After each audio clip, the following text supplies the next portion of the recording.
Welcome to Savage Minds. I'm your host, Julian Vigo. Today's guest is Jeffrey A. Tucker, the founder of the Brownstone Institute and an independent editorial consultant who served as editorial director for the American Institute for Economic Research. He is the author of numerous articles in the scholarly and popular presses, as well as author of 8 books in 5 languages, most recently, The Market Loves You. He is also the editor of The Best of Mises. He speaks widely on topics of economics, technology, social philosophy, and culture. And last year, he penned Liberty or Lockdown, wherein he vituperates the most widespread violations of human freedom of our lifetimes, the authoritarian lockdown of society under the guise that this is necessary to fight coronavirus. I welcome Jeffrey Tucker to Savage Minds. These are very trying times, and it is refreshing to find other people in this another world of atomized existence where we have no longer the rights in many countries to speak with people in real life. I came across your person and your words early on when the virus had become a problem for the US and the entire planet. I'm in Italy, just to give you an idea of what I've been through. I don't even think I need to say very much after that. I should probably get a Purple Heart.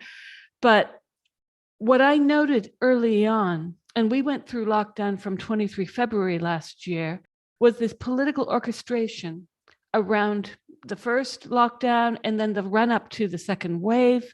We're seeing this now with the way that Omicron, as if a Star Trek figure, has been rolled out. And you named the political reaction to the virus that has been traveling around the world for months already last year, as politicians were allegedly listening to the experts. We heard a lot of that, and they were equally eager to take over. And you called this the 21st century central planning, which really struck a chord in me, because I didn't have the words to say that. I was thinking something was wrong, and this rang a bell for me. Can you discuss how you came to understand what was happening early on? Sure. Well, I had been thinking about the topic of state interventions in the social order under the guise of virus control since about 2006, because that was the first time, to my knowledge, in the US political setting, that there had been any talk at all about reviving, such things as quarantines, much less shutdowns of travel, of businesses, of schools, of locking people in their homes and that sort of thing. That was first floated in 2006 under the administration of George Bush. They were preparing for what they called back then the avian swine flu, but that particular bug never left the birds and never even infected humans. So they weren't able to deploy their little scheme, but it was very clear all the way back then that that's what they had in mind. And I kind of, at the time, wrote that this was a sort of new raison d'etre of the state, of the ruling class. They'd sort of run out of anything else to do. Their excuses for sort of social and economic hegemony had started to get thin. They really, especially at the end of the after the end of the Cold War, there wasn't much reason anymore for the national security state, and welfare states around the world had failed to live up to their promise. So this is going to be the new thing.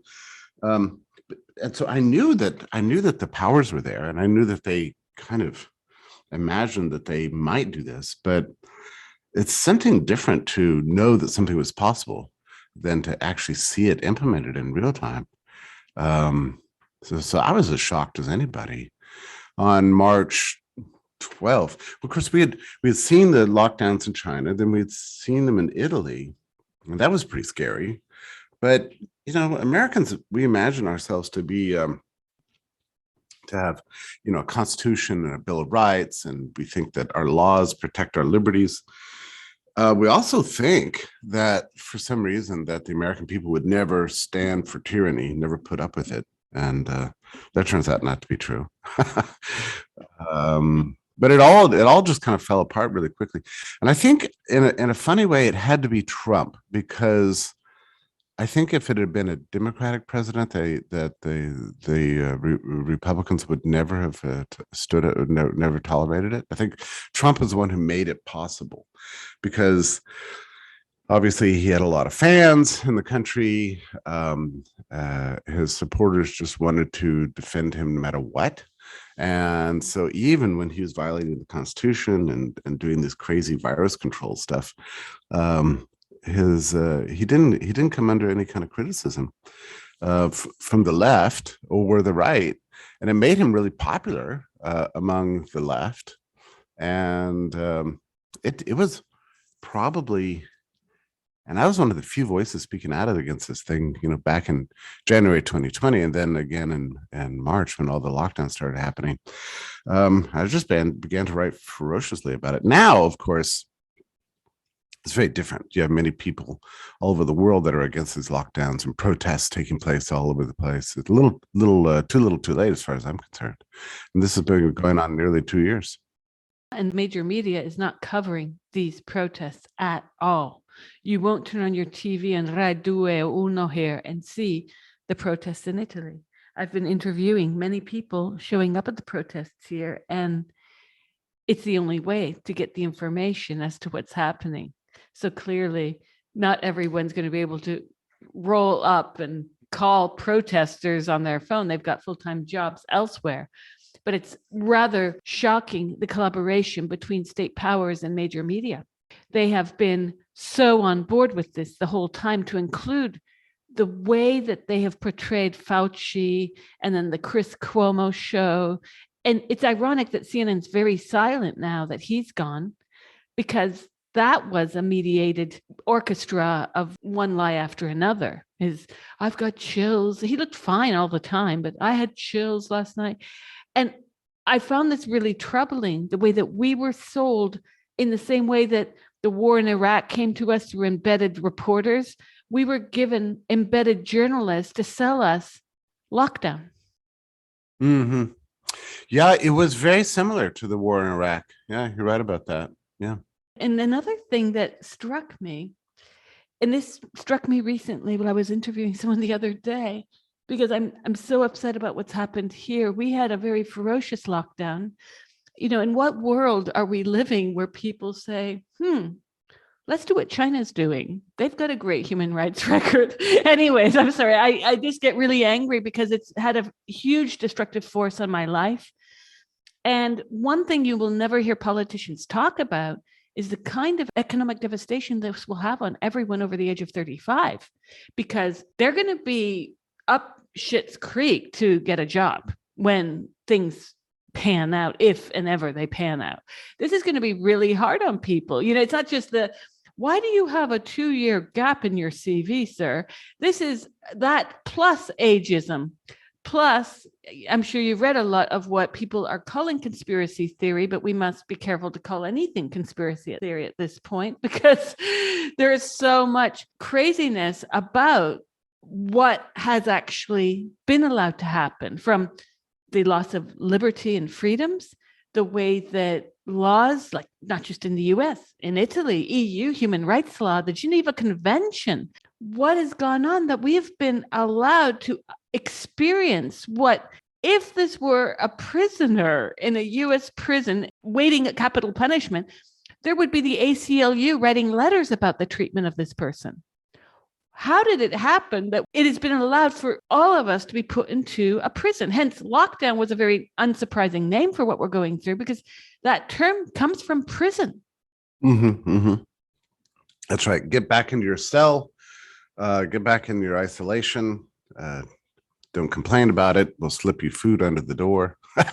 That's exactly what's been going on. If only we had food slipped under the door.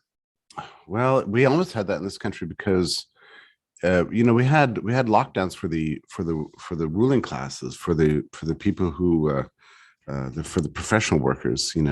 They could just do their work from their computers, and then the working classes, had to work the hospitals and get the food to the grocery stores and do all the deliveries. So people got used to it. They just got all their food delivered to the door.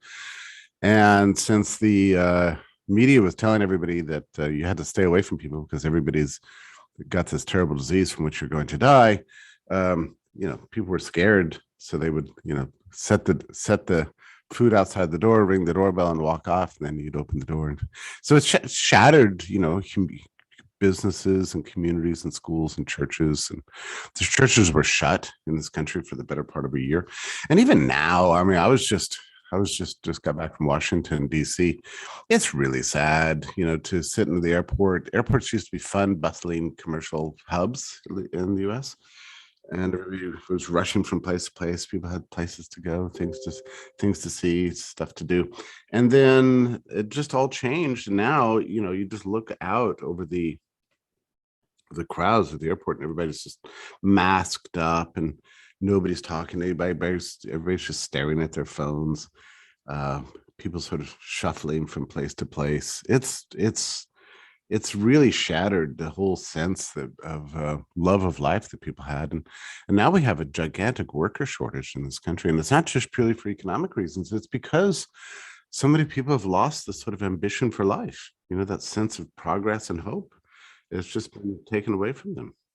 I have pitched to editors since last spring stories about depression and mental health issues during lockdown.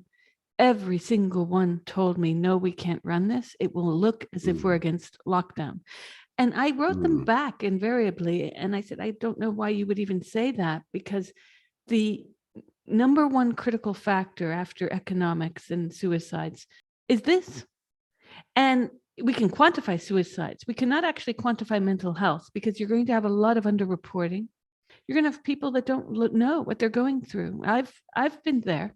It is a huge struggle some days for me. And I'm a cup half full kind of person. I lost my first child. I got through that. I thought I was strong as anything. This has tested my soul, my will to live at days. It's been extremely hard because here, this lovely country with no elected government has put restrictions on people without actually buttressing what they are demanding. So what I feel is this: why should we pay taxes in Italy? This is one of the questions I'm raising to myself these weeks. If I can't take a train, now I can't take a train unless I get this super green pass. I can't go anywhere without the super green pass right now. And they've restricted it overall during the next 5 weeks. Many people here saying, get everyone to get a bank account and become computerized so that the government can control illegal operations for making money under the table. That may or may not be true, but there's good reason to believe this as a theory. And essentially, I feel like I've been asked to give up my life, my social life, my mental health, my economic stability, my future earnings for I don't even know what to call it, I guess the pretext of elderly people dying. And when I saw this earlier this year, at the beginning of the year, that the average age from deaths in Italy due to this virus is allegedly 83, 84 years old, I was angry. I was extremely angry because I thought, wait a second, I shouldn't have to put myself on a cross for anyone else. And not the sense that this isn't the plague. Obviously, if this were something that was highly deadly and dangerous to everyone, then we can discuss the strategies at that time. This is not the plague. This is what we were sold in the early days from 23 February. But quickly, I saw the data. Quickly, it was evident that it was a certain kind of risk factor group: diabetes, being overweight, cardiovascular issues, aside from being elderly. In what world then are we living where now you're going to have generations of people, because I'm in my 50s. This is affecting everyone now, but basically everyone's been asked to trash their savings. People have cycled through their savings. They don't know where they're going to eat for Christmas or if they can eat for Christmas. And we have been asked to trade this in on the lie, I call it the human shield, of Grammy Grandpa. And that was a lie, because even in this country where people, I love my mother, and you'll hear that a lot when you go to the markets in the early days of this, Well, no one's arguing that you don't love your parents. I think the question is to ask is where was a social triage made? Where in a hospital you have triage, it's very clear that you take the person who has a gunshot wound over the person with a broken thumb. Where was the triage made to decide that I and my family might have to live on the streets instead of someone's 90-year-old grandfather passing a month or 2 years early? I know that sounds heartless to some people, but I think this was a question that was never asked. Well, there was almost no talk about the demographics of risk, even from the very beginning. You know, there was no. You said you had to look it up. Exactly. I mean, this should have been the number one headline, and we knew the demographics of risk from February 2020, all the way from the earliest discovery of the virus. We knew that it was almost harmless to young people. There's a 1,000-fold difference in the risk for young and old of this virus. And so it doesn't make any sense, but that would have changed. So it's one of the things they couldn't talk about the demographics of the risk here because they had a society-wide solution. Everybody had to be locked out. Everybody had to be controlled. So they had to, give the impression that it was equally a risk for everybody, which is just simply not true. And the thing is that the lockdowns didn't control the virus anyway. I mean, this, and I had these arguments very early on with people because I had, some very prominent people from the Gates Foundation and the CDC and everything calling me up, trying to get me to shut up about this topic. And I kept asking the same question, what happens to the virus? What are you going to do about the virus? Where's that thing going to go once you've locked us all down and kept us all separated and closed the schools and closed the churches and everything? Where's the virus going to go? And nobody ever had a good answer for me, because that's the problem. I mean, we can't get rid of these pathogens. We live amongst them. We always do. That's always going to be true. It's always been true, and it'll always be true. This coronavirus is going to continue to mutate and mutate and mutate, and it's going to be around for another billion years. That's just the way viruses are, and we know that already. So there's nothing that you gain from locking people down. All you do is prolong the pain at best, but you're not going to make it go away. Now, back in those days, they were saying to me that, well, we have to wait for a vaccine. Well, the problem with that is you already had this accumulation of natural immunities that were taking place anyway. And we still don't have good estimates on how many people have obtained natural immunity in this country. We know it's, probably close to 150 million people in the US. I don't know about Italy. But, and we also know, and we knew this long before there was a vaccine, natural immunity is much safer, more effective, broader than any vaccine. So if there's something that's non-lethal, you're way better off just, risking the exposure, developing herd immunity, and then having the thing become endemic. That's just the obvious answer. That's what we've always done in the past. I mean, that's how society's dealt with viruses for thousands of years. And so this experiment that they conducted on us, not only it never made sense, even from the very beginning, it never really made any sense. And then they were saying back in those days, this is something like, let's say, April, May 2020. I was having people tell me, oh, we're going to stay locked down until we get a vaccine. Well, safe vaccines that we've used in the past can take years to develop and test. And they shoved this thing out under the false promise that it was 94% effective or whatever. And I knew from the very beginning those studies were suspect because I knew people who had signed up to test the vaccine. Well, they were mostly young people. They weren't really testing the vaccine on people who probably needed it the most, which is the elderly. So because they wanted to get the emergency use authorization done. But then it turns out that I guess there was an advertisement, early on that this is going to somehow control the spread or stop infection. which we know now it does not. The Brownstone Institute, we have 33 studies listing that proving that this is a non-sterilizing therapeutic, that it can minimize symptoms for a few months. And then you have to have a booster, and it doesn't stop infection. It doesn't stop the spread. The most it can do is prolong. It can delay the point of death for people who might otherwise have experienced death. I think we know that.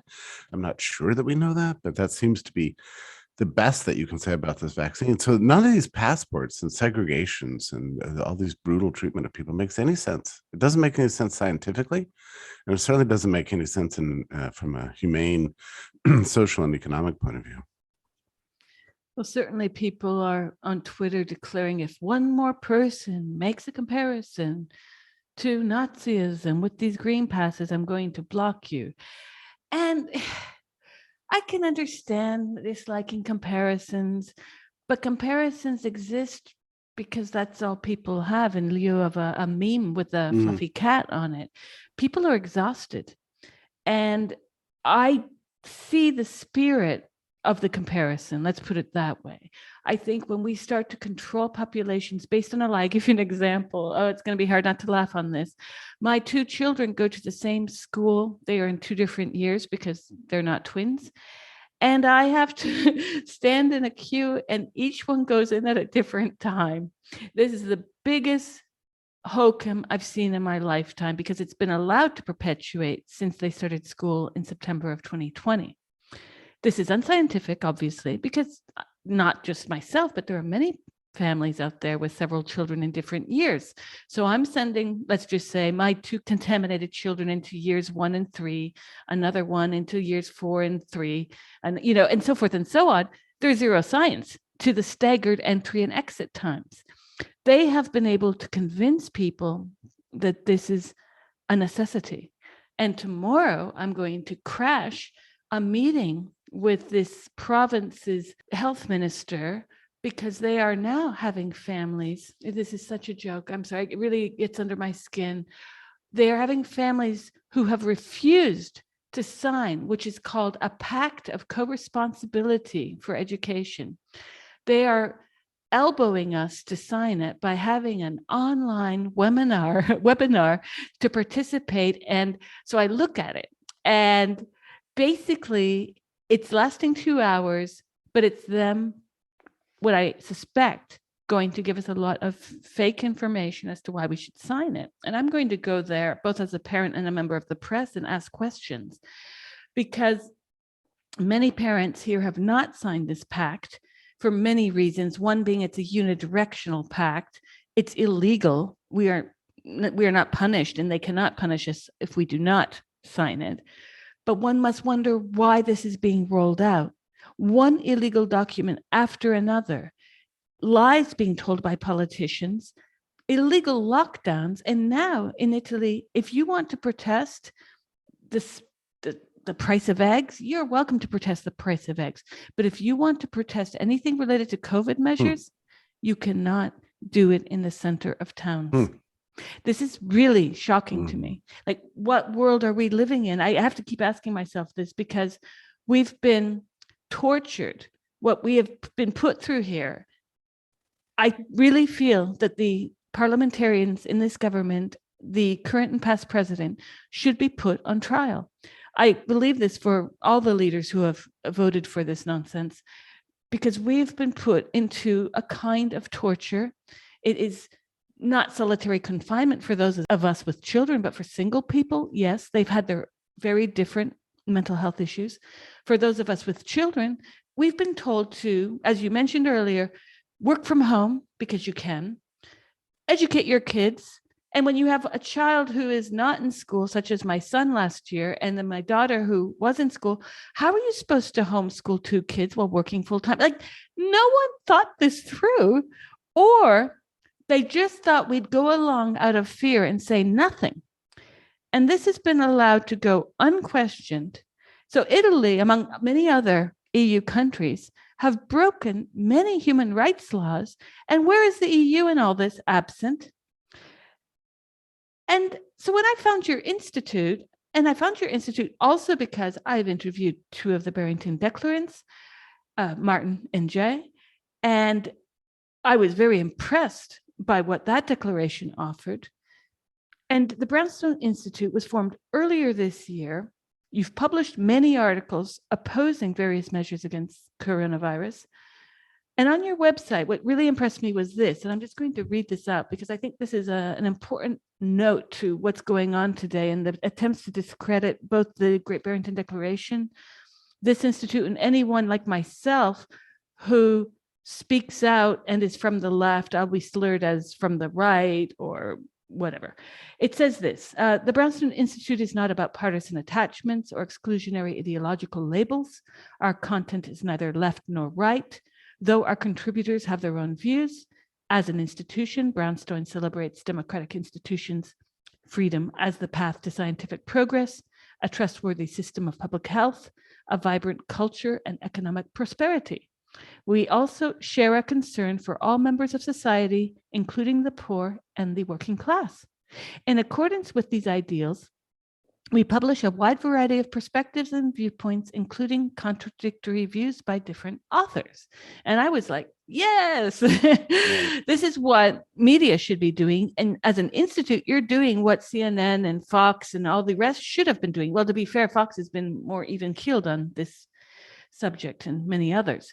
So when you mentioned how this came in to process through Trump, I was thinking while you said that about how the left-wing media at the time was still banging on about Russiagate. They couldn't criticize Trump about this because they were going to be the next torchbearers for this, right? As we're seeing now. And what I notice is that the criticism of the Great Barrington Declaration and the Brownstone Institute is invariably this. These people are affiliated with the American Institute for Economic Research, a right-wing organization, blah, blah, blah. I'm sure you've seen this. I find these kinds of criticisms throwaways because what lockdown, and even before this, I'd even say the gender identity debates, because I started to see this with the gender identity wars in the UK, that left and right as a dichotomy is pretty much gone. We can no longer say that the left has the interests of the working class. I'm seeing more concern during COVID especially, but I'm seeing more concern for the working class out of all the major media. Fox News covers the working class the most. Mm-hmm. This is shocking to me, but it's true. Yeah.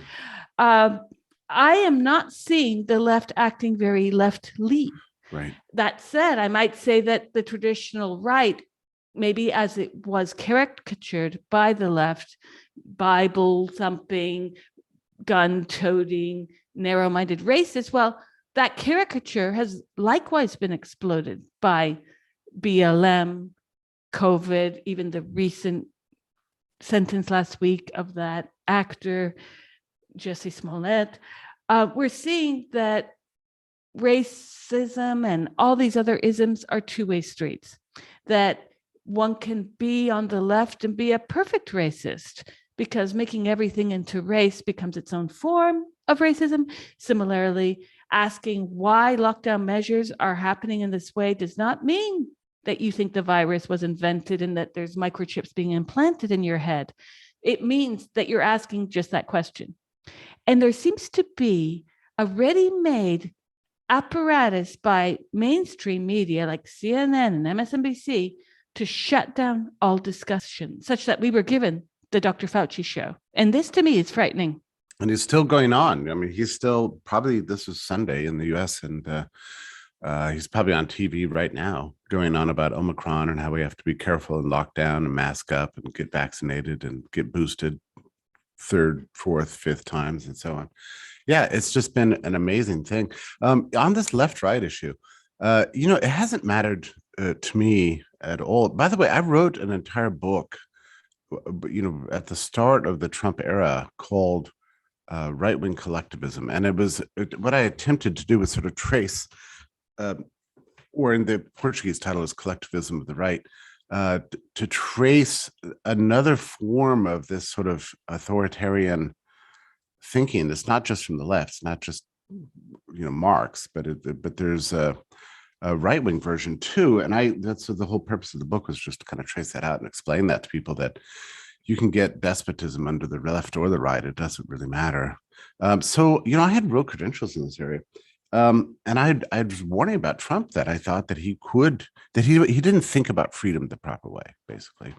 And I was right about that. But the idea that Brownstone would be criticized as right wing, it's so ridiculous at this point.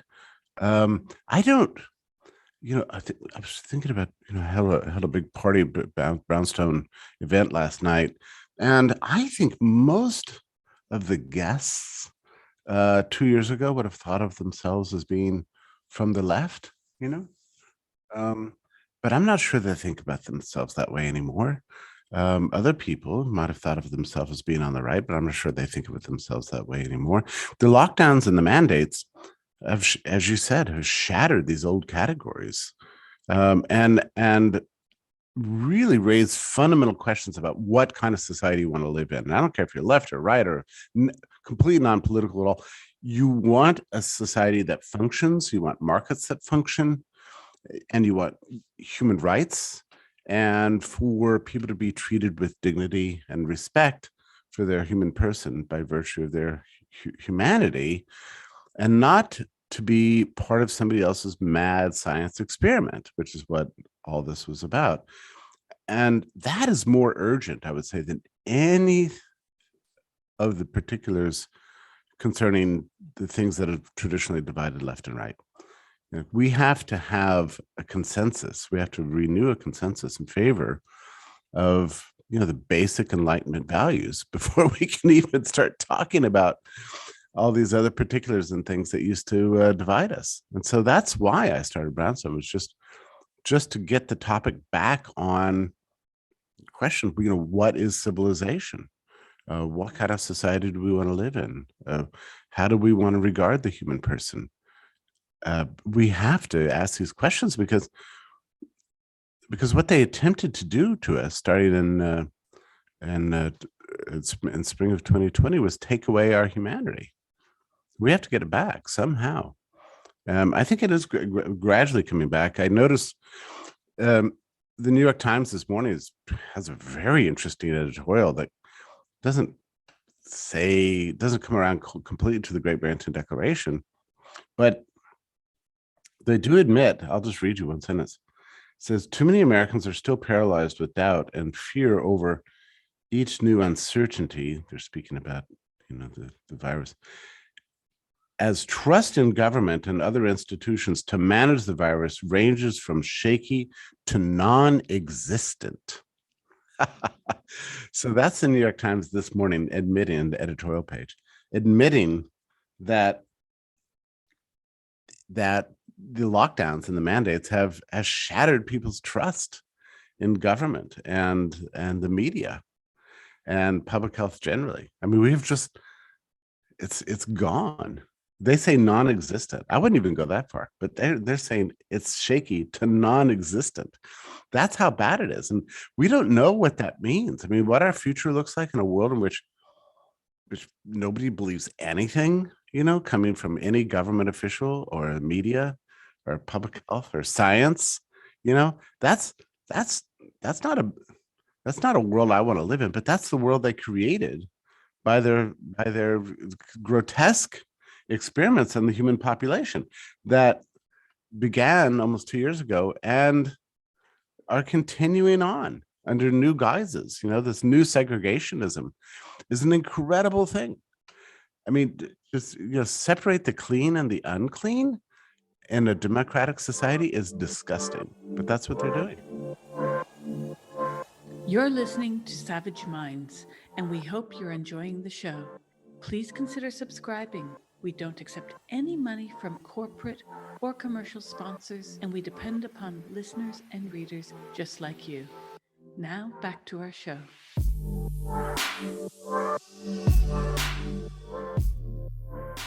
We recognized this during the height of the AIDS crisis, and somehow that lesson went away.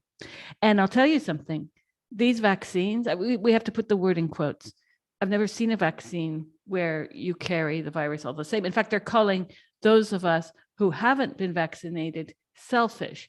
I would argue if you get a vaccine that only serves you, because that's what these vaccines do, they don't actually lower the transmission rate for those individuals, then that's selfish, and that's fine.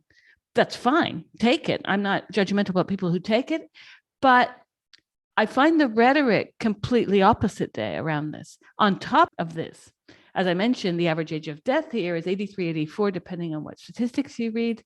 Now, the vaccine has been oversold as safe. We have now the new Pfizer released documents 10 days ago. I'm reading through them now, that we know that the myocarditis was underreported. We know that those who will get myocarditis are not 84, but much younger, mostly men, young men. So we're being told to sacrifice now this demographic of late teens, early 20s, men and women, for the morbidly obese, those with diabetes, those with heart conditions, those who are elderly. This seems to me to be a perversity of science, or of reporting science, let's say, because we are not given the numbers. If we know that the vaccine is harming younger people, and yet those same people, should they get the virus, will likely not die of it. In fact, most will not even show symptoms. Why is this not the center of discussion on the Rachel Maddow show every night instead of Trump derangement syndrome all over? Well, and I keep asking myself this question: why is it that they think that they can continue to suppress the truth on this stuff? You know, I mean, do they just think that the human population is just dumb as rocks? You know, that we can't find out this information, that we can't read the science ourselves? It's all available, you know? It's all out there. And, you know, you have to, if you're going to believe all the nonsense that they're spewing, you have to be completely robotically uncritical. They're depending on the idea that the human population is completely compliant and non-thinking, which is just not true. I mean, that's not the way human beings are. We tend to be very thoughtful, and we can read. Yeah. And I don't see how they think they can get away with this. I really don't get it. I'm not sure what it's like in Italy. In this country, I never imagined we would have vaccine mandates, much less segregation, but it's happening. They're all being shot down by the courts right now. The courts are all saying that these rules are terrible, and the Biden administration's mandates are not constitutional, but they're going ahead anyway. And it's become, you know, just a matter of habit or fashion or something to restrict your parties, your venues, your stores, your companies to the vaccinated only, without a slightest understanding of the implications of this, or for that matter. I mean, Omicron has the variant has picked up mostly among the vaccinated population, mostly, and presumably those people are people without natural immunities, but with vaccines, where they're all getting sick. You know, we can read this data. We know this is true. What do they think they're doing? Why do they think they can continue to lie to everybody? It's so preposterous. And it's been 2 years of lies. I mean, even now in the US, it's probably true in Italy too. There's plexiglass all over our commercial marketplaces, you know, as if that's going to stop the virus. It's just laughable. And it does the opposite, right? So what the plexiglass does is it traps the airflow, stops the air from flowing, and therefore, you know, actually makes the likelihood of passing on pathogens more intensified, because you're stopping the flow of air in the room with these plexiglass things. And yet we've had these in place for 2 years, and say nothing to the masks, which there's not a shred of evidence that the masks have controlled the virus anywhere in the world, and yet everybody keeps, you know, there's still, it's like they concocted this liturgy for us, this ritual, And they just expect everybody to comply with it, even though it doesn't make any sense. And it's like an obedience test. Do you love the state? Are you willing to be a subject or not? I've been working on the issue of the gender wars for about 9 years now. And when you cannot say on Twitter that men are not women and you get banned, and this has happened to so many women, now more and more men, this is a hallmark moment of seeing that we are in a new era of newspeak. And some feminists have said to me, I wonder if that wasn't training for what we're experiencing in lockdown. Because if you can convince people that men can change sex and women can change sex, then that itself is anti-science. Mm-hmm. And now skip to the fact that we have statistics in many countries, to include this one, where they're not even sussing out who's died over these past 21 months from COVID or flu. The Mm-hmm. data's messy. In some cases, there's no flu deaths, right? And so you've got the conflation of statistics. Then we've got the more troubling problem that we are beholden to private companies, pharmaceutical companies, for our freedoms, which I'm not one of those people who thinks that this was all concocted by Big Pharma, but it is troubling that Big Pharma now has a stakehold in our freedom. And they're making a lot of money from it. And from the very outset, well, let me just say, I always had doubts about this vaccine, mainly because the coronavirus mutates really quickly, and vaccines can only be made sterilizing if the virus is very stable, like a polio or smallpox or something like that. But if it's mutated all the time, you're not going to be able to vaccinate against it. And they've never had a successful vaccine against the coronavirus. So I was suspicious of this thing from the very outset. But if you're going to come up with it and call it a vaccine and say, oh, here's the thing, you should be at least, they should have opened up their intellectual property to allow widespread manufacture of it, not monopolize it among 2 or 3 companies in the world, that have now gotten enormously rich by getting governments to force their product on people. I mean, it's just an amazing scandal. As you say, where's the left, on all this? It's Exactly. just, it's beyond anything I could have ever imagined would happen in my lifetime. I just don't understand that. You say you don't really accept the idea that it's all a plot by Big Pharma. I think you're right about that. But, with these extreme policies, what it did was it just kind of unearthed all sorts of interest groups all over the world, and everybody wants a piece of it now, and from the testing companies to the mask manufacturers to now the hospitals, everybody's got their hand in the cookie jar, and one of those things is Big Pharma, and they're getting rich at our expense. This is not the way markets are supposed to work. Well, it also serves that the public would then not trust media or government. If you really believe that these vaccines, quote unquote vaccines, function, and you really want to help rid the world of this, the first thing you would do is remove the patent and allow this to be produced for much cheaper rates and so forth, just like what happens with Brazil during the AIDS crisis. They did that. Yeah. And they also have liability, and the companies that manufacture it have to bear liability for the results, right? So you open up the IP, and then you allow anybody to manufacture it, but then they have to, like a regular company, if their product doesn't work or it harms you, they should bear liability for that. That would have fixed everything. Open up the IP and assign liability correctly, like we always have traditionally done, and it would have fixed everything. But nope, lock down the IP and then exempt these companies. They're all indemnified against any damages or death from their product. Unbelievable. In Italy, you have to sign a form to not hold the government responsible. Huh. So on the one hand, you can't take a train unless you get the vaccine. But if you do take the vaccine, you have no legal rights. You must rescind your legal rights. This is concerning to me. and it's got to go away, and I think it can go away. The big problem I think we're faced with right now is that this is true for almost every government in the world, with the exception of maybe two or three. They all pursued these policies that have not controlled the virus, but they've ruined and demoralized the population and wrecked businesses and wrecked lives all over the world. And now they've got a problem because they were completely wrong. And I think more and more people know that they're wrong.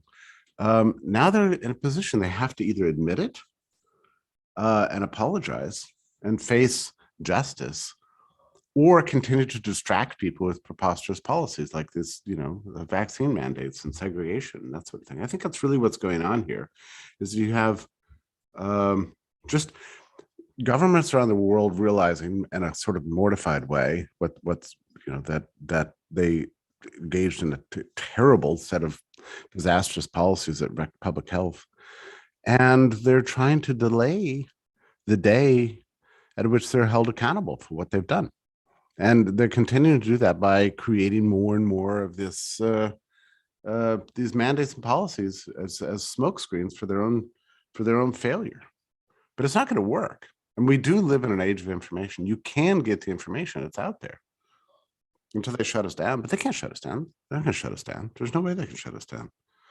YouTube has now got new terms of service going in place in January that supposedly, the list of things that they've banned from being talked about on their platform is so long that they would have to delete tens of millions of videos to comply with it.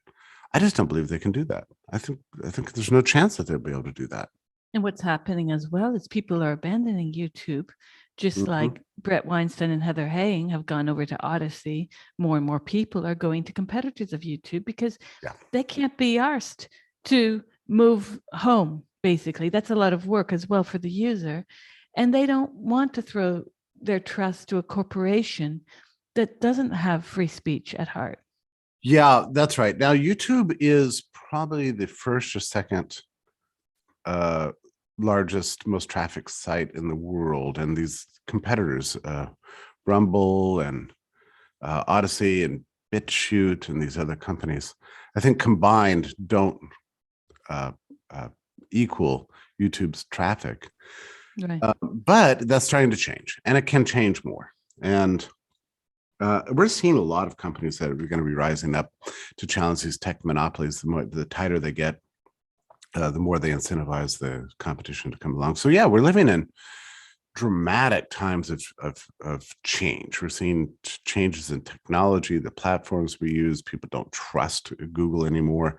I see more and more people leaving Google services for email clients like Proton Mail, out of Switzerland and so on. So we're seeing, dramatic technological industrial upheaval. And what we haven't yet seen, but which is surely coming, is huge political change, So you had this this mayor of Milan, this upset where I guess her whole platform is, for freedom. And I guess she's really resisted a lot of the mandates, and that's great. But in this country, I've never seen so many regular people suddenly decide to run for office. Every day I get another note from a friend of mine. Well, I'm going to run for U.S. Senate. Within 1 year, we're probably going to see most of the Democrats kicked out of most offices all over the country. It's going to be a huge upheaval, and I don't know what it looks like, but there's going to be a price to be paid for this. We will not live this way. Italians won't live this way. Russians won't live this way. And there's nobody in the world. Human beings are not good at living in cages, Even from where I live, I see this opulent estate. And all throughout lockdown, I saw extremely affluent people with acres of land behind my tiny flat. We had just moved here and we took a tiny flat thinking we'll find a house in 3 months. Little did we know there was a lockdown about to happen.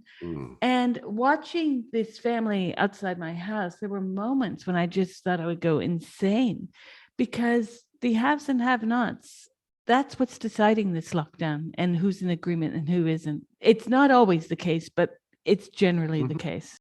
It is. And the whole pandemic response just completely, blew off and threw under the bus the working classes and the poor. They just didn't care. And I get really upset about it myself because, I suppose that the marginalized and vulnerable members of society always have a tough time of it anyway.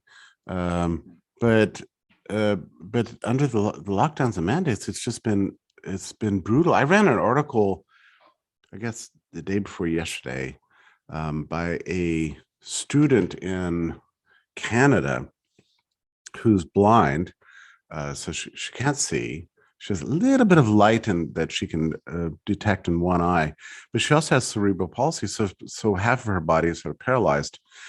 Well, with a mask on, she said she feels like a monster. Like nobody wants to come near her because they can see her eyes are kind of, something's wrong with her eyes and her body's all messed up. In the old days, she could smile at people, make people feel not threatened by her, but covering up her face, suddenly nobody wanted to be around her. Then they had these rules you weren't supposed to touch anybody or touch anything because that's supposedly going to pass on the virus. So this is the way she navigates her way through the world, is by touching things and people. Touch is a major way that feeds her whole sort of perceptions of the world around her. And now she's been told she can't touch anybody. So, she went through 2 really hard years. And then, but they had online classes, so she was able to attend them and get her work done. But now they're in-person classes only for the vaccinated. Well, she can't get the vaccine because it's a real health risk for her.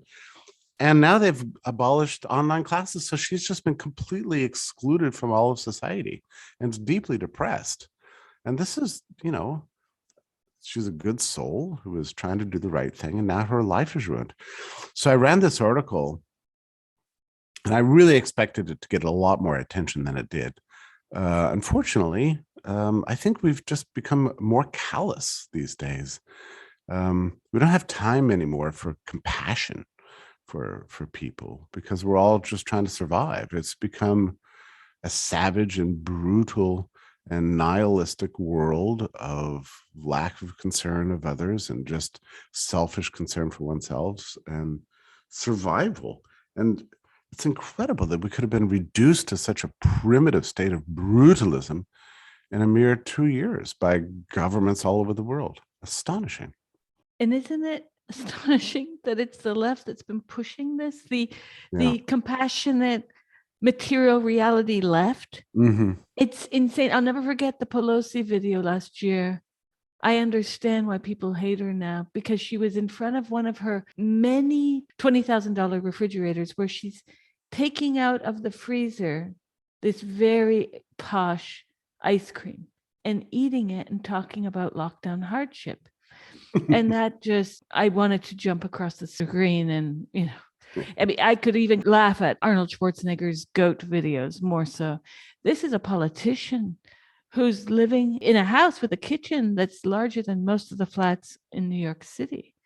And how on earth do we have someone, and I follow the news as well. I see other journalists, podcasters, etc., see what they're doing. And Jimmy Dore exposed a lot of her lies on his show, because the big lie out there is that Trump didn't want people to get checks, and she did, when in fact she tried to lower the price that he wanted to pay Americans. And all this absolute madness that Democrat voters are not willing to accept because it's reality. The fact that the poor matter seems to be an oversight for these folks. And they're not very leftist at all when you start to analyze what they propose and what they support. Yeah. The Democrats have been absolutely suicidal throughout this whole thing. They had a real chance after Trump left office. They could have, and I thought they would. I thought they would see every reason to loosen up and liberalize and emancipate people and see the economy come back to use real science, instead of lockdowns and mandates, and brought normalcy. They could be, fantastically successful today. They didn't. They went exactly the opposite direction. More mandates, more masks, more nonsense. And now they're all going to be thrown out of office. I mean, it's a disaster. I mean, Biden is so unpopular right now. He's only got the confidence of about a third of the American public, and I can tell you, in America, you can find a third of the American public willing to believe anything. And that is such a low amount of confidence, and he's dragging down the whole party. Yeah, it's going to be a disaster. I'm sure, by the way, the Republicans that are going to sweep into office are going to screw it up just like they always have in the past. But nonetheless, I don't know. Maybe we'll get a whole new crop of politicians coming in. I think it's probably true all over the world, actually. It's going to be it's going to be revolutionary times. I mean, I really do feel it. And another thing, you talked about the media earlier. CNN is losing viewers dramatically, and people are bailing out of all the mainstream news to find alternatives. You talked about conspiracy theories. I mean, how could you not be a conspiracy theorist these days? I mean, nobody understands why this happened. Why did it have to happen? Everything they say is a lie. This has been going on for 2 years. Of course, there's conspiracy theories out there. I mean, you'd have to be asleep not to believe at least some of them, Right.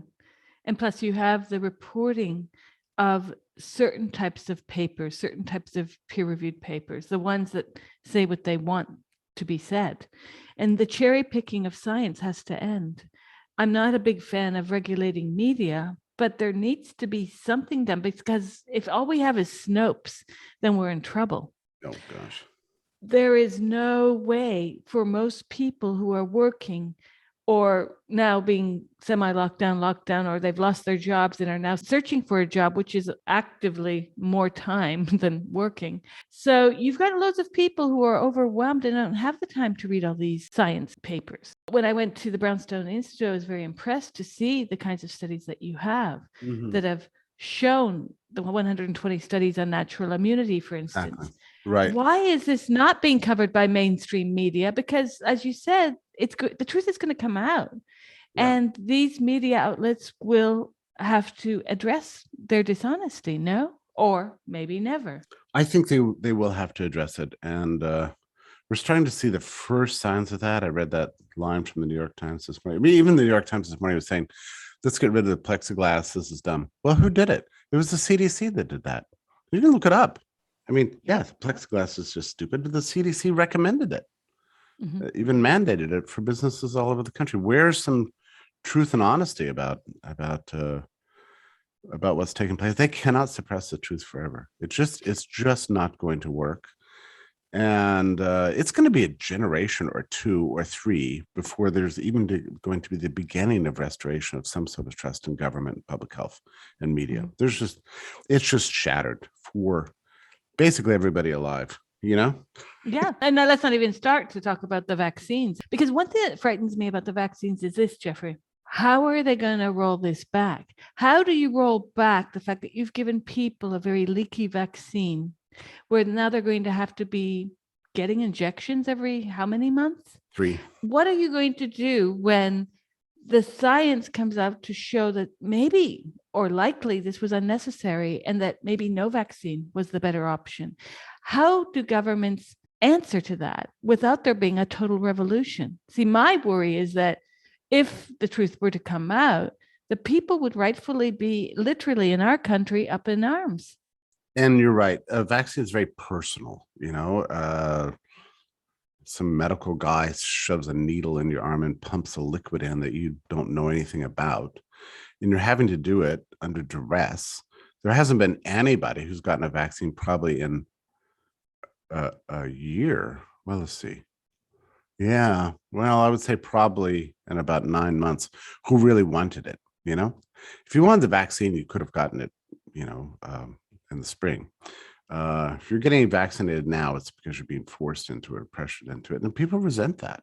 You shouldn't force people to take medicine they don't want. And yeah, instead of making people happy to be readmitted to society, I think what it does is the opposite. And so many vaccinated people I know have said that they're just mad about it. They feel like they're walking around with some unknown poison in their body, and they don't like it. Especially they were forced to get it. It's just wrong. So yeah, especially if you have bad health effects from it, or you know somebody who suspects has had bad adverse consequences from the vaccines, and nobody's bears liability for it. It's infuriating. It's infuriating. By the way, the New York Times this morning, despite the sort of pretty good some aspects of that editorial were the most sensible thing they've said in 2 years, it ends by wanting more vaccine mandates, of course, so, which I guess is, I don't really understand what's going on. Really, I wished I did know. But was that the game from the very beginning? Was that the end goal? To the green card, as you call it. We don't have that in this country yet.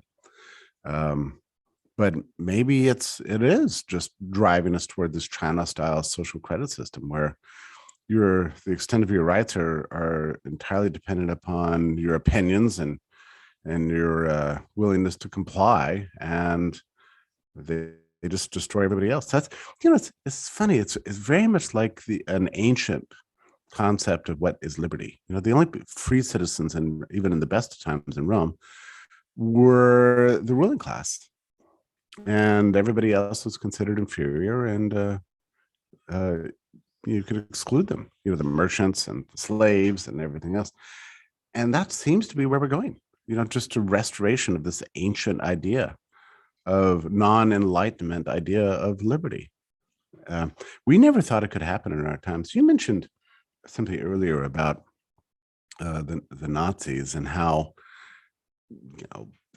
we're not supposed to ever make any comparisons, to life under the Third Reich or something like that, as if that's just tacky or uncalled for or extreme. Well, what is the purpose of studying history if not to learn lessons for your own time? There's the whole, we've all studied the rise of the Nazis in Germany. We understand that the biomedical fascistic state that they created, and the exclusions and the segregations that ended basically in mass murder. We know what happened. We've all been to the Holocaust museums. We see how it began, how it was a gradual thing. We're supposed to learn some lesson from that beyond don't ever let a guy with a little mustache and a barking voice get in charge of you. I mean, surely there's more you can learn from that experience than that, right?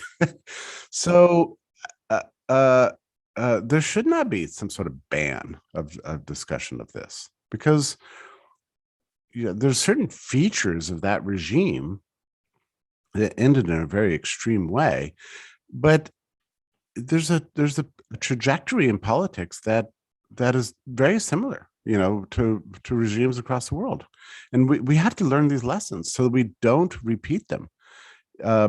We don't just study history for its own sake. We study history so that we can be alert when we see things going wrong in our own times, and so we can forestall a disaster down the road. And so we need to have discussions of this topic. There shouldn't be bans on learning from past totalitarian systems. We're all survivors. We've been psychologically abused, and we're different. All of us are different people now than we were 2 years ago. We've got to find a way to continue to survive and thrive and rebuild, regain a sense of hope, and help others too, to do the same. And if we do this, each of us, hopefully we'll eventually rebuild the social order and the society and the countries and the life that we had, that we loved. We need that rebuilding exercise is going to take us the rest of our lives, I'm afraid.